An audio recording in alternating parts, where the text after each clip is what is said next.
I named my teams after songs. So I had a team called 99 Problems. I had a team called Back in Black. So Ooh. yeah, we Wow. always use songs. And the Hammer is a diehard AC/DC fan. I don't know why Back in Black wouldn't make it in there, or like TNT Yeah. or so. You know what I mean? Anybody wants to use that name, knock yourselves out. Yeah, yeah. I We called all it share Back in names Black here. because we were all black. Hey, but hey, take the race term and to bring it yeah, in. Why not? but yeah, and I loved the song. It was like my daughter and I. That was our favorite song. Get in my car and just crank it. But but yeah, that I always used songs to name Nice, my teams. So because if you need nice. a theme song on the way there, you can play it. You know. Yeah, yeah, yeah. It's word. So the next team, I think I'm gonna. I'll just call it the WAP.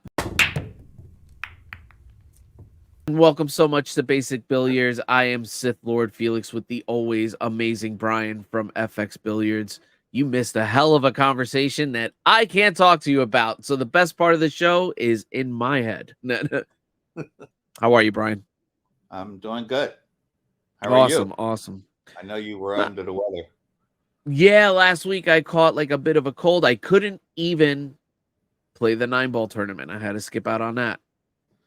Wow, that sucks because you were a layup to win that.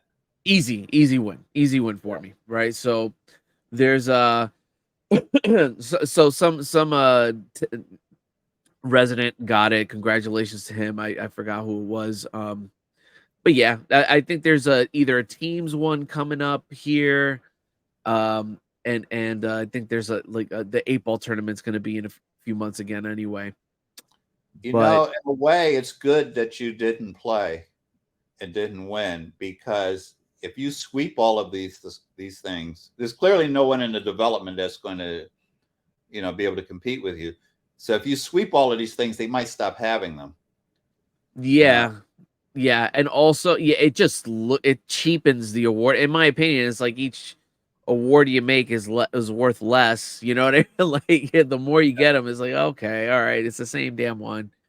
You yeah, I know, was in a masters league once where people quit because the same team was a lock to just win. keeps winning. Yeah, every time, and All right. wasn't my team. Unfortunately, I was playing masters. I had me and a bunch of fours and maybe one five. But this one team was just in masters. Just no, um, there's no handicap. So if you get Federer, Shane, and Earl on the same team, you just go and win everything, and that's basically what they had on their team. Yeah, So, that's like the dream team. Remember the dream team? oh yeah, yeah, It's like yeah. they literally made that just so Americans could win something. I mean, I don't know how else to put it. That was like the biggest.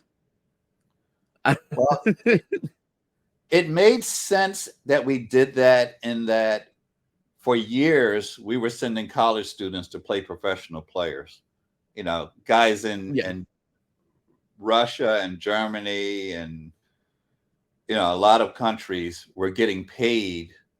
They were training professionally all year round for yeah, basketball or whatever it might be, and it was their job. And technically, the Olympics was supposed to be an amateur sport. So yeah, our college students were playing professional grown men for years in a lot of sports, and so it made sense that we would go and you know just remind people yeah, yeah. that there are some Remind people, sports, there's some sports that are yours, but not basketball player. Sorry, ain't gonna happen. basketball. That's right. Not on my watch.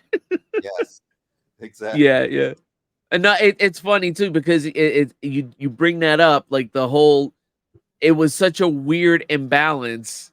And I remember the talk about, I was a kid, but I still remember the talk about developing the dream team and is it fair, this, that, or the other. And in my head, I was like, oh yeah, let's just get let's get it. Because I'm Yeah, like I remember hearing it's like we didn't win basketball in Olympics like that before that. yeah. and that's just really bizarre. Like if they had an American football league, that would be like saying, oh yeah, no, Poland takes it every every Olympic. You'd be like, that no, And when you not think happening. about when you think about who's playing, and some things like gymnastics, you got a 19-year-old elite, gymnast. It works. It makes sense. Partially because her body's not fully developed yet, so she actually has skill sets that she's not going to have in 3 years. Right. But with basketball, if you're talking about college students playing professional men in Russia, you think about this. We're talking about 19-year-olds, okay, playing, 25, 30-year-old grown men 26, 20, right. to play basketball. Yeah. When these kids Yeah. are in class, and don't get me wrong, a lot of them do go to class. When these kids are in class, these guys are playing basketball, Yeah. So, and it happens in pool today. In some countries, you get paid to play pool,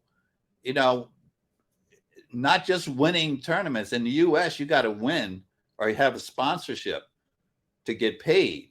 And in some countries, they're all training together and they're getting paid for training, and they bring in the best coaches and stuff like that. So yeah, it's a lot different as you move around. But yeah, anyway. Yeah. But yeah, it was I think that it was a good thing that you didn't go and Get just back to that. yeah, Because I'm the dream team of my part. I think that's the comparison. I am like Shaq and wait, who was it? No, it was Michael Jordan and you got like Magic Johnson, right? He was on the original dream team. Karl Malone and it probably was getting all the names wrong. insane. Charles Barkley. If they weren't blowing people out, we were upset. We were like, "What are you talking about? Yeah. You won by 5." Who was sick? What happened? Right? Yeah. Well, did you play? Did you play 4-on-5? What? Yeah. Yeah. Right. So that being said, I'll tell you, I did have some developments this week. I played another tournament in a bar. Okay. I think out of 16 players, and I came in 4th. 3rd place was the money. All right. Wow. 3rd place was the money. I came in 4th, but I put in a hell of an effort. You would have been happy.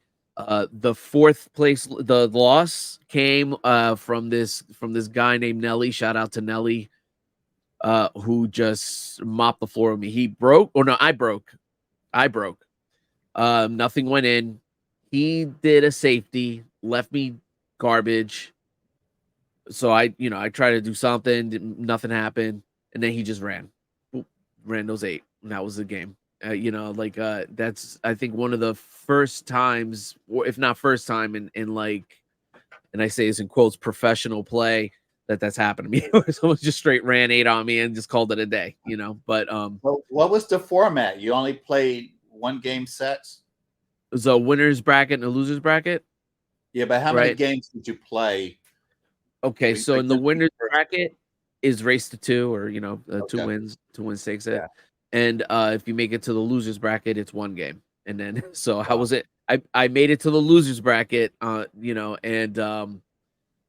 then I played this dude, and yeah, so it was just down to 1 game. I was like, I don't know how he made it into the loser's bracket, because that dude just it was like a miracle 8-ball run too. It wasn't even like everything was laid out nice and easy for him. He had to pull off some beautiful draw shots, and so real big kudos to him. He played the hell out of the tape. Yeah, and problem with short races is anything can happen. So yeah, anything can happen in a short race. Yeah. I'll play Shane a race to 2 and 9-ball. Give me the break. Yeah, there's something happening, right? Hey, I'll take that. You give me the break each time in a race to 2, Shane, and we can play. But, race to 9, race to 15, a race to 5. Forget about it. I'm done. But right. I'm not going to run 5 racks. I might run 2 racks. I might run 3. I'm not going to break and run 5 racks of 9 ball. I'm sorry. I don't think that's going to happen. Maybe for enough money, I would get motivated. Oh yeah. No, But then it's the Rocky training montage. Shane in a minute will break and run 5 racks. So yeah. Even Federer's my favorite my favorite player right now.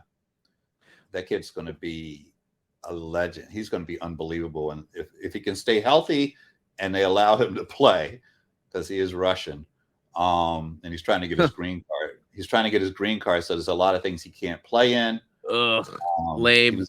He was banned for a year because he was Russian. But I mean, he's 22 years old, and he might be he's in the top 5 best players in the world right now. So yeah, he's going to be incredible. But yeah, I saw him in an interview. He's already got back problems. So he's gonna have to he's gonna have to work on that real quick, because at 22 you have back problems. It means you have back problems the rest of your life. It never goes away. Doesn't get better. Yeah, that's not something that you work through. Like I mean, what injury? Like once you're injured, that's it. Yeah, right. Some things you pull off. A broken arm, you come back. Stuff like that. I got a bruised rib playing basketball, because I played a lot of basketball. Just about every injury I've ever had. I mean, I rode motorcycles, raced cars, jumped out of planes. No, I got hurt playing basketball. That was where I got every injury. I had bad exits skydiving. I crashed a race car at Lime Rock Park. I went down on my motorcycle twice and got up. No, basketball were the ones that put me out of position for months at a time. But I had a bruised rib, and it's funny because at the time we didn't know what it was, because I was just in a game that was just so violent one day, and it didn't even occur to me, because the bruised rib didn't hurt until like 2 days later. But and then it just got worse and worse, and it wasn't even broken. It was bruised, just right? Bruised, yeah. Yeah. So I swear it was over 20 years ago. It might have been 25 years ago. Right. And I can feel it right now. I had an ultrasound done 2 months ago for something totally different. And every time the woman pressed on my chest right there, I could feel it where I bruised my rib, like over 20 years ago. That should never gets better. You can't wrap it. You can't, whatever you do for broken bones, you can't do for a rib. Ribs, backs, knees, these are tough injuries. You got to avoid those. So. And I'll tell you the other update. I am an APA 4 again. They got me back up. And I'm not sure. I got to relook at my record, but I played on Wednesday. I won, and it was like it was versus a 3. So the layout for anyone who doesn't know. APA, my rank was a 4, playing a rank 3. He has to win 2 games. I have to win 3 when we play each other. And he won the first game, and then I cleared out the next 3. Good. So I got, which was cool, because the pressure you feel playing a 3 is ridiculous, and it's I'm talking like I'm experienced. It's literally my first game, and as a 4, I can only imagine a rank 5, 6, or 7 having to play a 3. That's got to be super annoying. Right, you're a 7. You've got to win 6 games, and the other guy has to win 2. I mean, you think about that situation, and it happens a lot, and it's one of the reasons the 7s bail from the league. Well, first off, I think they get bored. Also, they don't like to play low ranked players. But one of the things I want you to take away from that, because I've experienced this, where I was spotting somebody a bunch of games, and I was down, so I might need 8 and the person needs 3, and he wins the first 2, or he wins, or the race is 2-1, 2-2. Yeah. Each time this has happened, Well, one time I won, but another time he ended up winning. Yeah. But because I really play bad safeties against bad players, it's just I get lazy for whatever reason, and we weren't playing for anything major at the time. But what I was saying is the thing I want you to take away from this is the mentality that I would have is I've won 8 games in a row before. So yes, I'm down and I need 8 games. He needs 1, but I've won 8 games in a row before. I've probably won 58 games in a row playing my cousins. So, I know I can beat this guy, 8 games in a row. Well, you can take what you learned from that match. And anytime you're down, I've won 3 games in a row before.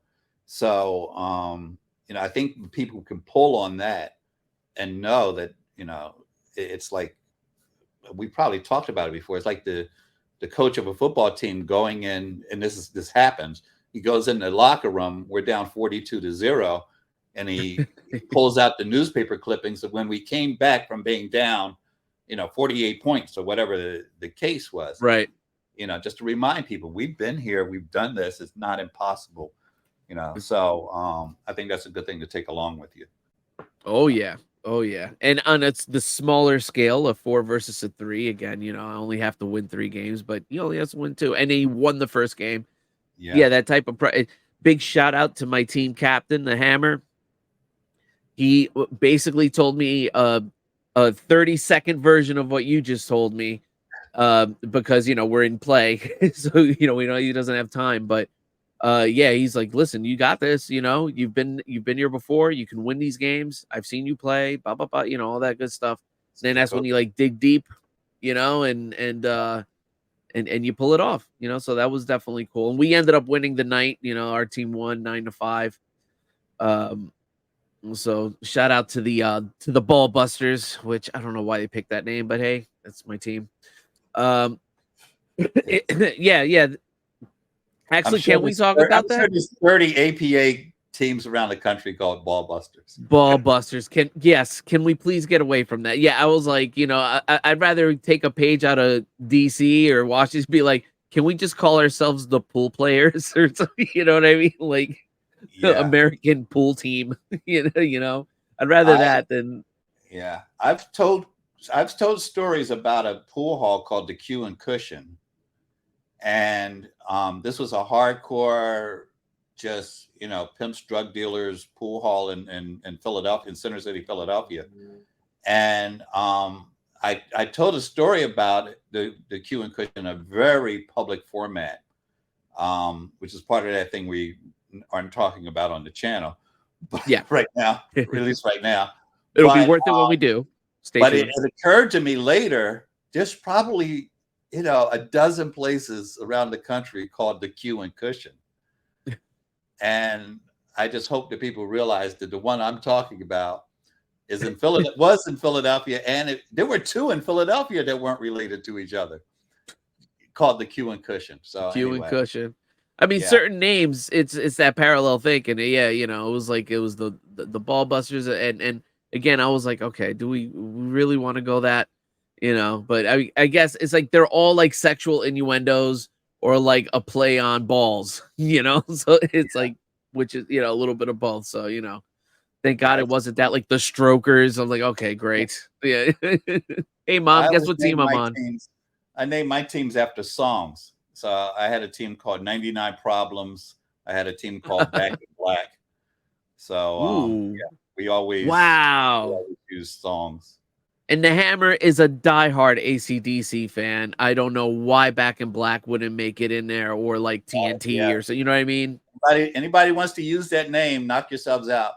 I we all share names here because we were all black. hey, take the race tournament to bring it in. But yeah, and I loved the song. It was like my daughter and I, that was our favorite song. Get in my car and just crank it. But yeah, that I always used songs to name my teams. So if you need a theme song on the way there, you can play it. Yeah. It's word. So the next team, I think I'll just call it the WAP.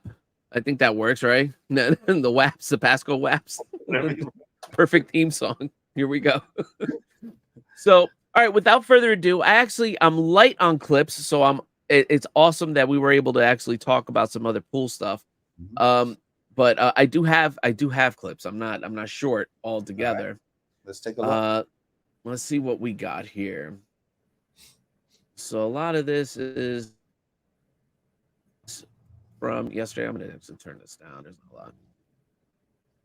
Me just staring on here. That's my old shirt.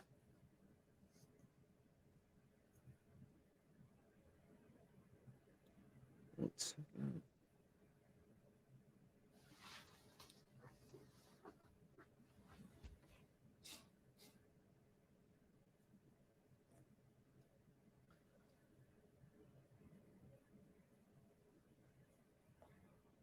And of course, you need me to pause, rewind. Yeah, this is I'm trying to.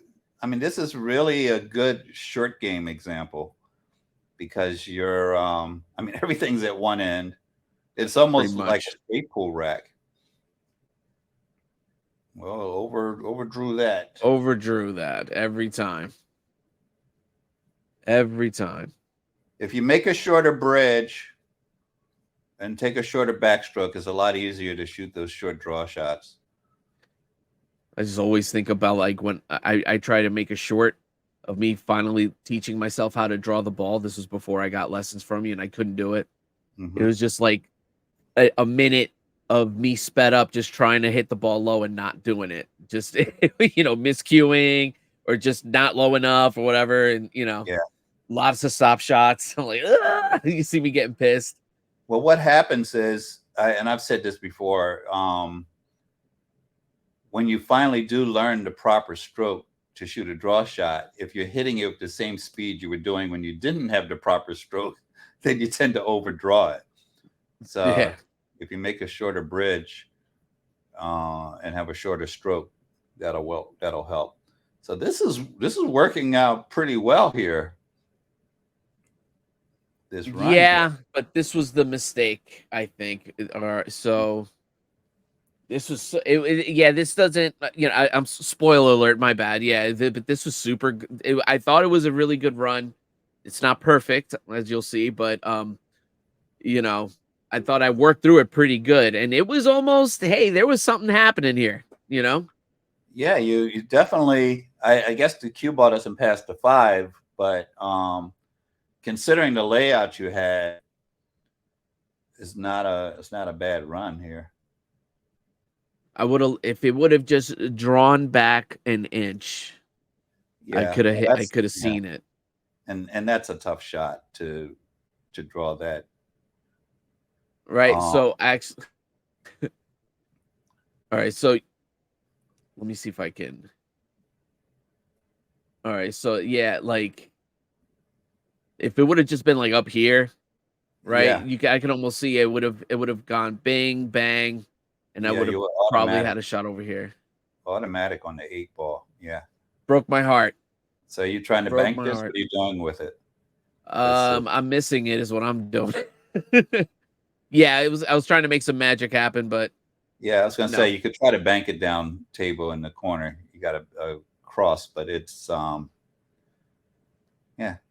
a bad run. That's against a lot of people, that run is enough to win because they don't run, they're not going to run the solids. Right. But you're not going anywhere with that layout. Yeah. And this is another packed table. Wow, I didn't even realize that. Yeah, they're spread a little bit more this time, but still. Might want to take a look at your breaks because I can always get better on my break.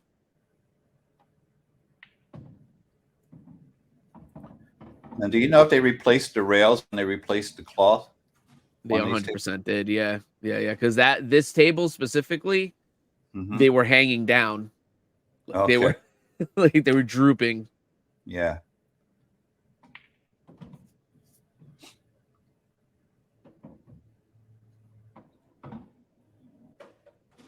was another with this.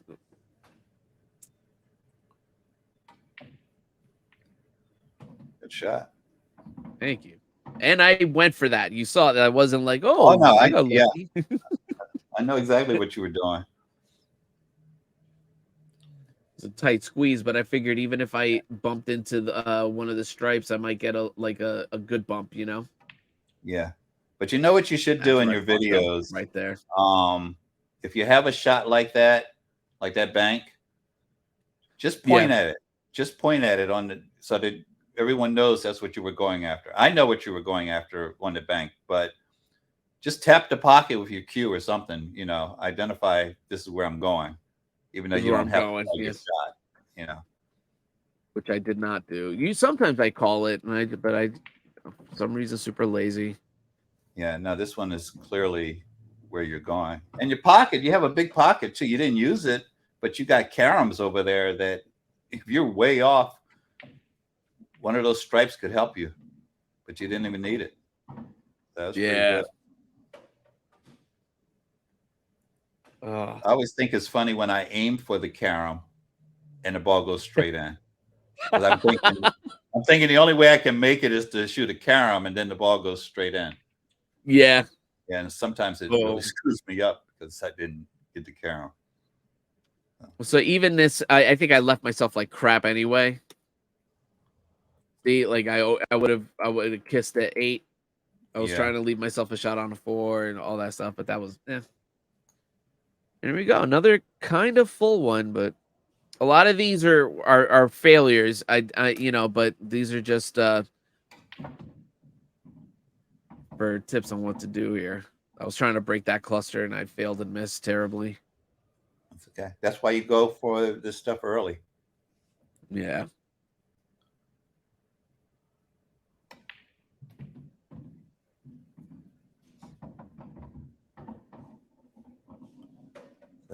This is another shot at it. Actually, is that the 6 ball? Yeah, that's a 6 right there. Yeah, you might be able to stun it 6 over right there. here. Yeah. Let's see how this works out. Excellent. I don't know if the 5 is makeable, but that was a good shot. Yeah. Yeah, I gotta say that's one thing you taught me at how to aim for these things, and I'm actually planning for these cluster breaks. You know, I mean, it doesn't always work out. Obviously, I'm not at that level quite yet, but Right. it's coming together. You know what I mean? Yeah. And there's always something you can learn about breaking up clusters, identifying where the balls are going to go after you do hit them. I've also started teaching people about fast clusters and slow clusters. So you got clusters that you do need to hit with speed, but usually we just need to nudge them like you did. But there's some that if you pay attention to where the balls are going to go after you break them up, sometimes you do need to put some pace on them. Okay, let me actually. What do I do here? So you Now, have I can see the 4. I can definitely see the 4. Just to be clear. and that's the 1 on the rail. No, this is the 9. Oh, that's the 9. Okay. So I'm 2 away. 4 and the 8. Yep, 4 and 8. That's all I got left. What do I do here? Force follow. You'll come off the short rail and come straight down towards the 8. It's very speed sensitive, but if you shoot a force follow shot here, just high, good follow through, you almost have an angle where you don't need to put any English on it. You might need a little high left, but I think if you just shot it with follow or like your best follow shot, you probably go bing. Yeah, and you come bing down somewhere around again, here. It's speed sensitive, but you can overshoot it and play the 8 in the side. Yeah, if it ends up here. And if you undershoot it, like if say you undershot it by 12 inches and you had to play the 8 from there, you don't have a scratch most likely because These are here. That stripe is blocking the pocket. Doesn't make it impossible to scratch because you could carom off of that one that's on the long rail. But yeah, the 8 is a target rich environment. If you can get into that zone, you have a lot of places the 8 can go. But yeah, you need to, and it doesn't look like you're shooting it, but you need a big follow shot there. Yeah, yeah. So, yeah, if I would have done that's I'll definitely keep that in mind. But yeah, my mentality was I was actually hoping to get the ball here because I think I would have been I could have seen it. I could see it through it. It's just really tight and couldn't do it there. Yeah. It's funny because if you had hit the other ball, you might have ended up making it. If you caromed off the ended up making it. Yeah. Exactly. Yeah. This is actually the last clip, and I like to go out with the bang. This is one of my better clips. It's short, but you can see how I clear the table, and definitely getting better on planning my next shot. Actually, my position play, I think all of these clips have shown like a really big improvement. Yeah. The number one but position here I definitely overshot this. That amateur players have are pocket hangers. They can usually make the pocket hanger, but they don't get the right position to get position from it. And it's such a beautiful opportunity to get great position because you don't have to do, you know what I mean? And I'm still there. I'll overshoot, I'll undershoot, It's accuracy. The old school guys will tell you it's the worst thing that ever happened to amateur players is pocket hangers. Pocket hangers, yeah. Because they never seem to get position on them. And and they don't play position on the pocket hanger because they know they can make it from anywhere on the table, so they don't get the right position to get the next position is what happened. So that was pretty good run. I like the way you finished out the rack. Yeah, that was like I said, I didn't have much opportunity to practice, especially now with where my job is. But I did play a lot. Like I said, I had the Sunday game, I had my Wednesday game, and those were and the practice session. So I was able to play 3 times a week. Yeah, considering you didn't have a lot of time on the table, those were pretty good runs. So good job. So thank you, sir. So I guess that being said, I mean, where can my people find you? FX Billiards on YouTube. If they're interested in lessons, fxbilliards.com will get you there. All right. And I can tell you firsthand, those lessons work. Definitely check out FX Billiards. And hey, guys, at FX Billiards, if you're watching it this way or whatever, because of Bryan, be sure to hit like and subscribe. I need all the help I can get. The algorithm is absolutely racist against Sith Lords. So I need your help. So make sure you hit like and subscribe and put a comment. Say, hey, you're an APA too, bro. Look, my feelings will not get hurt because the comments will help the algorithm. But yeah. So God bless you all. Definitely have a great week, and thank you so much, Bryan. Yeah. All right. Amen. Have a great day. Take care. All right. Later. Okay. Bye-bye.